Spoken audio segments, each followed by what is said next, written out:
Hello and welcome to K2 Watch with Amir Beg and Hassan Miraj. We bring latest perspective on current issues. Nowadays, Israel-Palestinian conflict is the highlight of the days. Uh, I would like to ask Dr. Hassan Miraj inside perspective on current Israel-Palestinian issue. What is it? Thank you, Dr. Amir. Obviously, what is happening in Middle East is the focus of every mind conscious person. So let me start with some very basic facts. We must all condemn and criticize any violation towards any innocent civilian citizens, whether they be in Israel or in Palestine, whether these violations are committed by the Israeli forces or the Palestinian forces, namely Hamas. There is no justification to harm, to destroy the innocent civilian property and life. So I begin with this comment because this is very important. We have to be talking like human beings first, than anything else. Now, going forward, we see what happened in Israel, and the Hamas is being alleged to do the atrocities while attacking the Israeli citizens. And now what we see is happening in Gaza. The plight of the people of Gaza is obvious. Their basic necessities, including the supply of water, electricity, fuel, has been cut off. They are bombed from the top 24/7. And so far, at least 700 children have died and more than almost 2,000 Palestinians in Gaza have been killed. So this is not good. This is horrible. And what happened in Israeli towns was also horrible.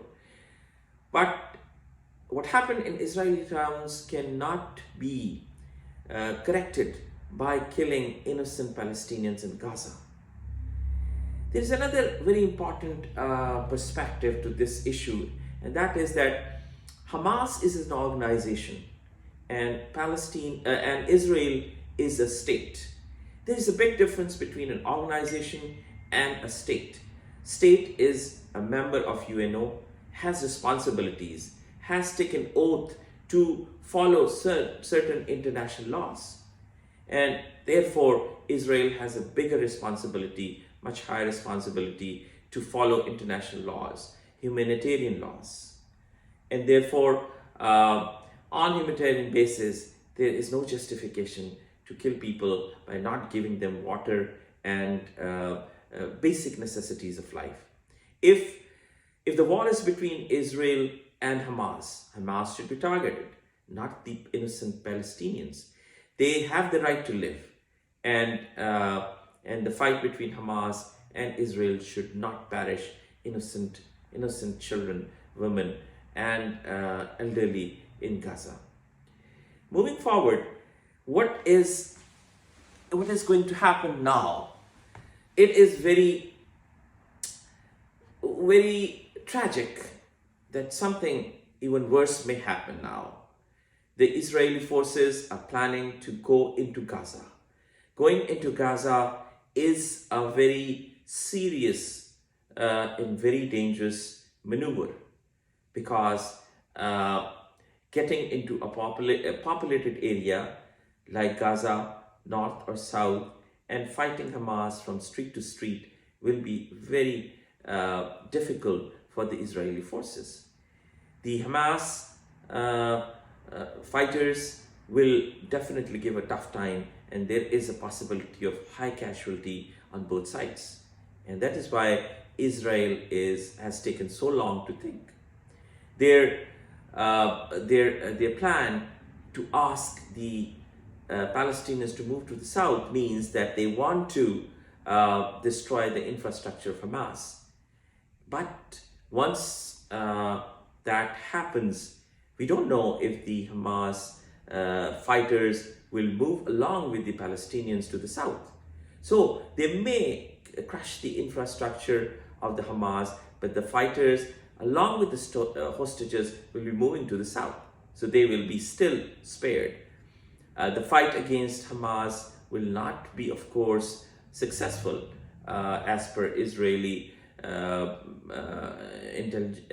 intelligentsia until unless the Hamas fighters are killed. And when they will ask once the north is cleared, the Israeli forces probably will ask the population to move to north, and then they will attack the south. So that once the north is cleared, then they will go to the south and will ask the population to move to north. This is a tragic movement. This, according to UNO, will become a humanitarian disaster, because such a mass movement with people having nothing, who are starving, who have no water, who bomb continuously from the top, this mass movement of millions will definitely cause another disaster. But we have to see what is happening. It is the responsibility of the international community and the international leaders to resolve this issue with negotiations, with discipline, with fairness, with justice. So, what is the root cause of this conflict? Yes, Dr. Ahmed, I think so. This is the most strategic and most important aspect of this whole conflict. Now, this incident has not happened all of a sudden. It's been a history of 75 years.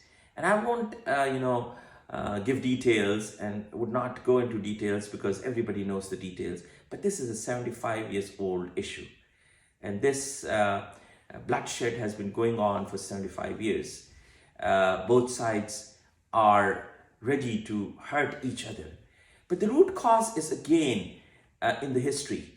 And if you look into the history, until and unless the occupation of the Palestine territories is resolved and a two-state solution is achieved, this cannot be solved.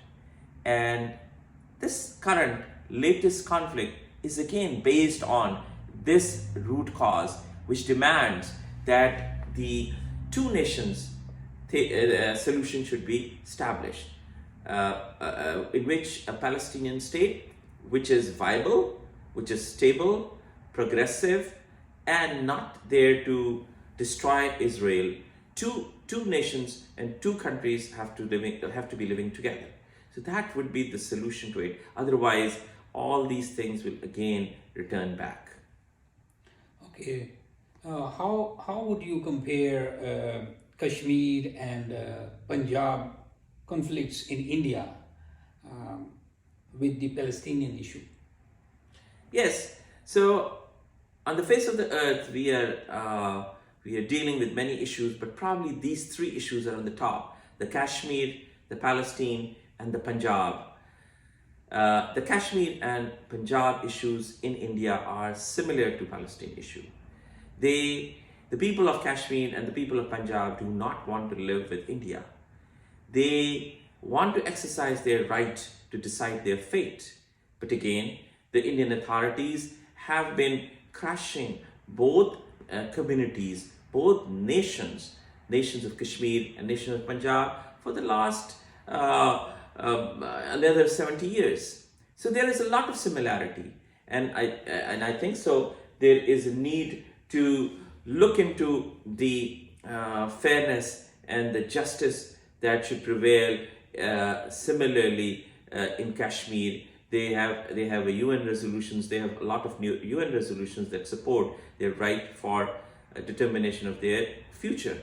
And the Kashmiri and the Punjab people, if they want to ask for a right to decide, they should be given in a democratic society. India claims to be the biggest democracy, but where is democracy when the people ask for their rights? So there is big similarity. There is a blatant violence of press freedom in India. What would you like to say about it? Yes, unfortunately, India, known as the biggest democracy, has been dropping down into the list of many world-renowned bodies they are saying that the democracy of India is going down, is sliding down. And one of the very important aspects in a democracy is the freedom of press. Recently, I mean, the freedom of press has been abrogated by the Indian authorities for years now. But let's just pick up two, only two out of so many. One is Miss Roy, Arundhati Roy. She's a well-known journalist and writer in India. She is an award-winning writer. In 1997, she received the prize for which she had become very famous. And then she has also been writing about the Kashmiri issues. Very recently, she has been again brought to the surface because the charges against her to prosecute for allegation 13 years ago, the government has allowed the court to prosecute her. She has said her opinion about Kashmir in 2010, and those words have made meaning to the Kashmiri people, and now she is being prosecuted on it. Ms. Roy said in a CNN opinion op-ed writing that BJP equals to the January 6th riots in Washington, D.C., and that in India, freedom of press and journalism is being violated again and again. So let's hope that Ms. Roy gets the justice and she is not again violated for her freedom of speech. Is there any other journalist in India has been harassed by the Indian authorities? Yes, Dr. Amir, this has been going on for many, many years now. The harassment and the imprisonment and the, all kinds of state-sponsored things against journalists who speak the truth, who speak against the government, who want to keep the liberty. One very recent incident that has caused a lot of alarm among people who believe in freedom of speech is in New Delhi, which happened about 2 weeks, almost 2 weeks back, in which 49 journalists at the same day they were harassed and they were raided, and many offices of journalists were raided. And again, this number of journalists to be raided is unheard of. So that again brings to the question, where is India moving? Where is the democracy going? What is happening to the freedom of speech, which is one of the pillars of democracy? And this has been going on. We should all be very alert what is happening in India, what is happening to the people who want to speak for justice, for fairness, for the rights of communities. Any recent news about the treatment of minorities in India? Yes, we have been talking, and the world has been talking about the deploring and worse treatment of minorities in India, treatment towards the Muslims, Christians, Sikhs, and Dalits in India, which over the last at least 10 years has become very alarming. So I will read out some of the news. In one of the news, it says BJP leader says Muslim students protesting for Palestine must be hanged to death. Terror accused BJP leader threatens safety of Muslim women during hate speech. BJP leader attends Hindu militant groups event, praises shrines demolition in Uttarakhand, one of the states of Kashmir. So as you see, the BJP, which is a part of RSS, which is a militant Hindutva organization, has been threatening people around whoever challenges their ideology or whoever disagrees to them. They are threatening the safety of Muslim women. They are enjoying whenever a violent mob destroys churches or mosques. And then, as we see here, the Muslim students who were protesting, the BJP leader wants them to be hanged. Can we imagine this is happening in a democracy like India? We are worried. We should be worried. Thank you. Thank you, Dr. Hassan Miraj. We will keep on bringing some current scenarios. Keep watching K2 Watch. Please subscribe and share it to others. Thank you very much.